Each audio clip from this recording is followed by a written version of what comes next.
பல்லடம் அருகே கோவை திருச்சி தேசிய நெடுஞ்சாலையில் நின்று கொண்டு இருந்த வாகனத்தின் மீது சொகுசு கார் மோதி விபத்து. கல்லூரி மாணவர்கள் 6 பேர் படுகாயம். திருப்பூர் மாவட்டம் பல்லடம் அருகே கோவை திருச்சி தேசிய நெடுஞ்சாலையில் கோடங்கிபாளையம் பிரிவு அருகே இன்று அதிகாலை சாலையோரம் நின்ற வாகனத்தின் பின்புறம் சொகுசு கார் மோதி விபத்து ஏற்பட்டது.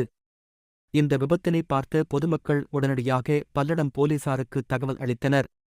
தகவல் கிடைத்து சம்பவ இடம் வந்த பல்லடம் போலீசார் விபத்தில் படுகாயம் அடைந்த நபர்களை மீட்டு ஆம்புலன்ஸ் மூலம் பல்லடம் அரசு மருத்துவமனை மற்றும் கோவையில் உள்ள தனியார் மருத்துவமனைக்கு அனுப்பி வைத்தனர்.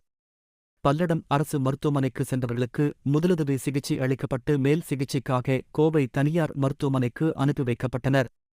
போலீசார் மேற்கொண்ட விசாரணையில் சொகுசு காரில் வந்தது கோவை தனியார் கல்லூரியில் பயின்று வரும் சங்கீதன், மணிகண்டன், குமரன் உள்ளிட்ட 6 மாணவர்கள் என்பது தெரியவந்தது. மேலும் இந்த விபத்து குறித்து போலீசார் விசாரணை கொண்டு வருகின்றனர். இந்த விபத்தினால் கோவை திருச்சி தேசிய நெடுஞ்சாலையில் சிறிது நேரம் போக்குவரத்து பாதிப்பு ஏற்பட்டது. அதனைத் தொடர்ந்து கிரேன் மூலம் போலீசார் விபத்தில் சிக்கிய வாகனத்தை அப்புறப்படுத்தினர்.